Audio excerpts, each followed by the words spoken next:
Shana Tova. You can follow all the texts with your handouts.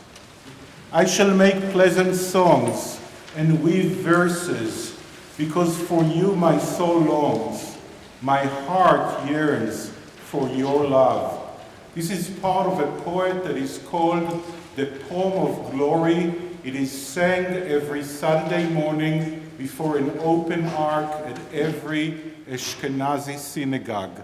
It is describing the religious drama of those who are seeking and searching for God, the people who are in an unending journey to encounter God, to live with God, to be in the presence of God.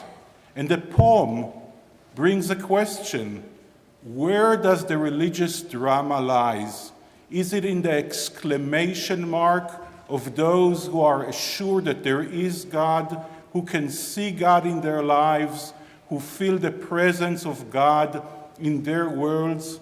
Or maybe it is with those that are filled with question marks as they are searching after God, yearning to feel and encounter the presence of God.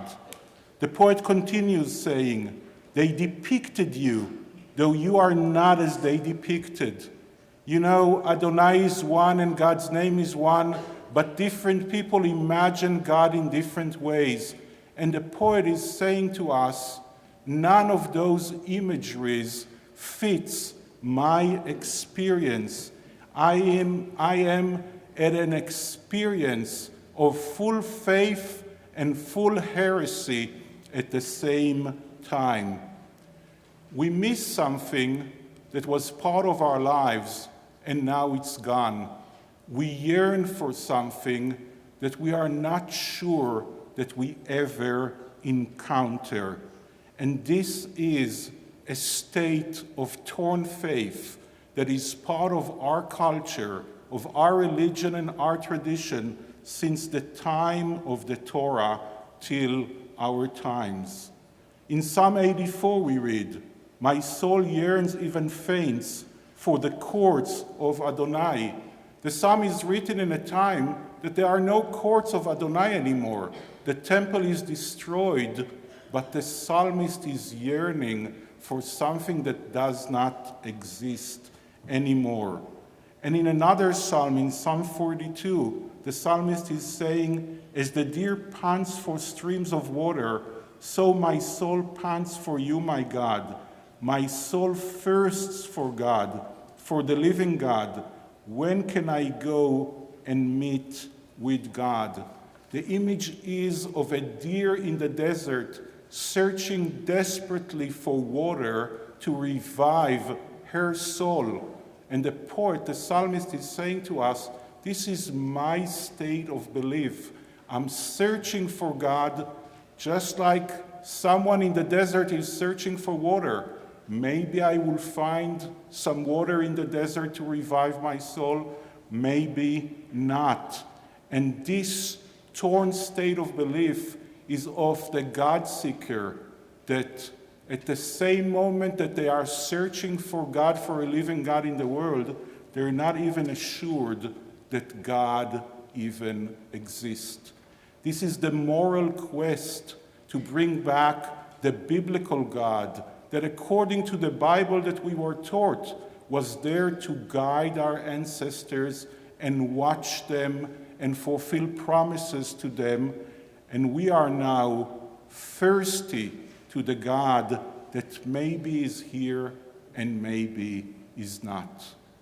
We welcome Shabbat with a beautiful poem, Yedid Nefesh, beloved of the soul. And in this poem, the name of Adonai, the name of God, is present in the poem itself. And yet, it is clear that the poet is filling the gap between the reality and the yearning. And the poem begins by saying, my soul is sick for your love. And what is the cure for that sickness, for the soul, for the heart that is yearning? Please, O God, heal her now as you show her the pleasantness of your light.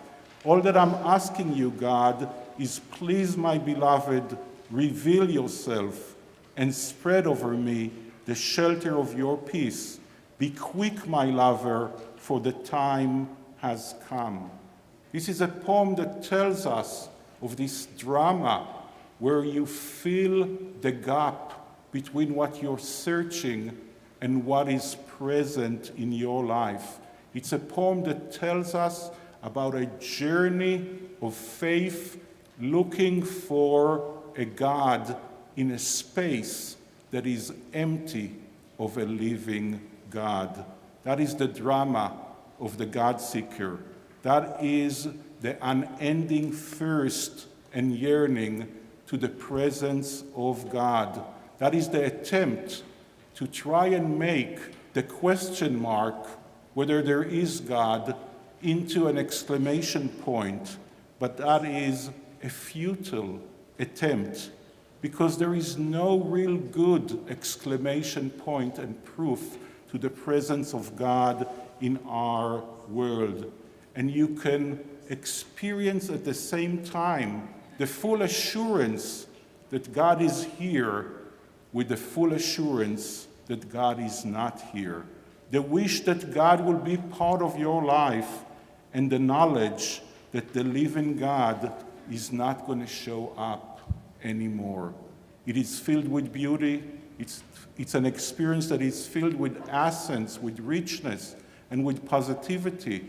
Because when you think about it, just like real life, meaningful and emotional religious moments are moments where there are gaps and unsolved issues and tensions, and we open our arms to welcome the beloved God, knowing that God might never appear in our lives.